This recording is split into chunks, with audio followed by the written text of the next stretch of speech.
Gonzaga Nation SI, we are here to quickly recap Gonzaga's win in the first round as a 1 seed over 16 seed Georgia State. Before we get into talking a little bit about Saturday's game against the Memphis Tigers, the 9th seed out of the American Athletic Conference. By now, you've probably watched Gonzaga's game. You may have rewatched Gonzaga's game. You've read a lot of the articles. Here's my breakdown of the game. Gonzaga as the 1 seed, there's always a lot of pressure. There's always a lot of interest in how you come out and how you play that first 5, 6, 7 minutes. If you give the 16 seed any bit of breathing room, any bit of life. Well, Gonzaga struggled a little bit at the start, and a lot of it, I think, had to do with the fact that they do have a number of young players. The first time in their NCAA tournament, Chet Holmgren, Julian Strawther, the first time really in that role. Last year, obviously, he had a limited role where he didn't play many minutes. Rajir Bolton, same thing. This is his first year in the NCAA tournament, even though he is a senior after 2 stops at Penn State and Iowa State. So a little bit of get the jitters out for those guys, but I think more of it had to do with just how good Georgia State is. They are out of the Sun Belt Conference. Typically, the Sun Belt isn't the home of a 16 seed. A lot of that was based off of and due to the fact that Georgia State did not have a great record coming in. Although they won their last 8 games of the regular season, they were 12-2 over the last 14. So much of it was because they got a player healthy and they hit their stride at the end of the year. But Gonzaga in the second half looked like the dominant Gonzaga Bulldog team that everybody's got used to watching throughout the course of the year. Drew Timme, after struggling finishing around the rim in the first half, struggling at the free throw line, had an absolute dominant performance in that second half, finished with 32 points, 13 rebounds. Chet Holmgren, what more can you say? First player in NCAA tournament history to record a game of 15 points, 15 rebounds, 5 assists, 5 blocks. His numbers were actually better than that. 19 points, 17 rebounds, 5 assists, and 7 block shots. Absolutely tremendous effort from him in his first go in the NCAA tournament, even though things will get much different against Memphis. You saw lots of production across the board. Anton Watson had a nice game with 10 points against Georgia State. But enough about the round 1 win. You've probably watched it, read the articles, listened to the analysts and prognosticators throughout the last 36 hours. But Memphis Tigers are going to present a much difficult and much different challenge than Georgia State did in the first round. Memphis State, out of the AAC, has put together a nice second half of the season. Their expectations to start the year were extremely high. Top 10 ranking by many publications to start. And a lot of that was due to the fact that 2 of the last 3 years, they have had the number 1 recruiting class in the country. This year's recruiting class headlined by Jalen Duren, who is a terrific 6'11" interior player, probable top 10 pick in the NBA draft this year if he decides to leave. I see him as a little bit of a mix between a Dwight Howard and a Chris Webber. So very talented there. He'll give Chet Holmgren a handful today, but also because Amani Bates at times was the number 1 recruited player or ranked player in the same class.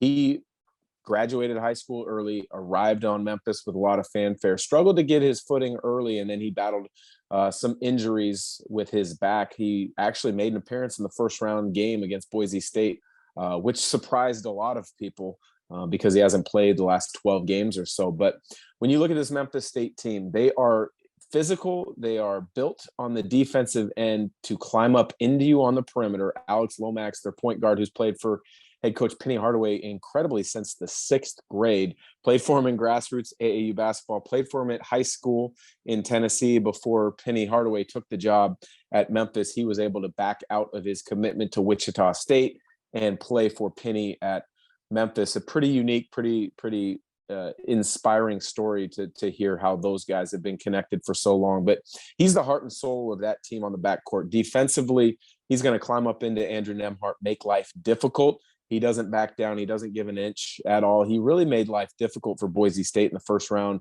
where Boise State was initiating their offense 7 or 8 feet further out from the basket where they would have liked to. And then when you continue with Memphis's perimeter, they've got some good length, some good size. Lester Quinones is a wing with good size, about 6'7". He can score it at times. You've got to be aware of him getting out in transition and finishing. Landers Nolly the second, another wing with good size, is going to give you great effort on the defensive end. A little bit better of a three-point shooter than Quinones, so you've got to be aware of him.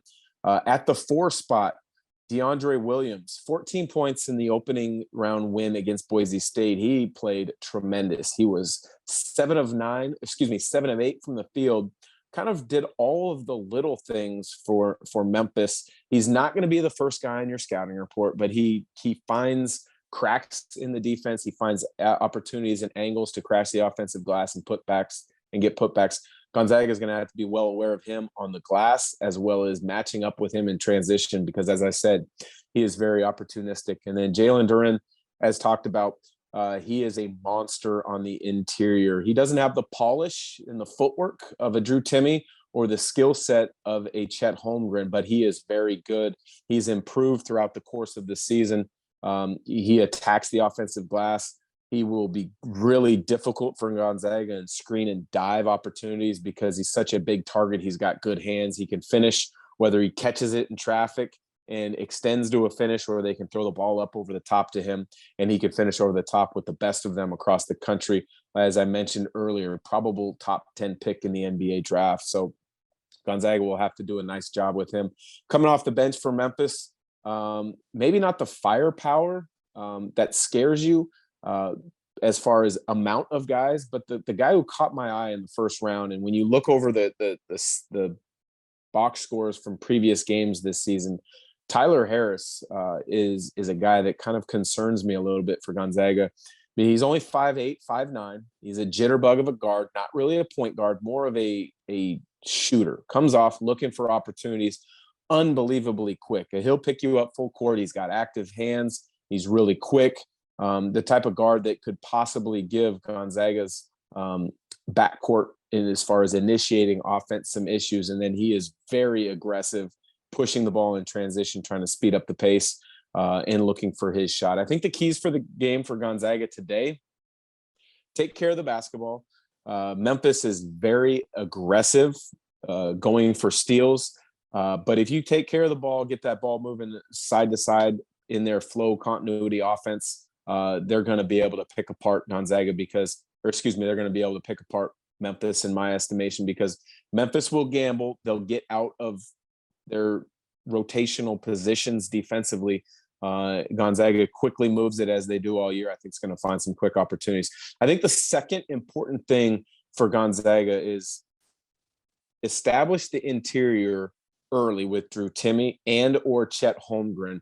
Jalen Duren, tremendous, as I've talked about. But when you come off the bench, they don't have as much size, as much depth that's going to really challenge. Yes, they've got Dandridge, who comes off the bench at about 6'9", 6'10", but offensively he's limited. He can't do what Jalen Duren does on the interior. So if Gonzaga can pin fouls early, whether it's on DeAndre Williams at the 4, Jalen Duren at the 5, I think that really bodes well. So they've got to take care of the basketball.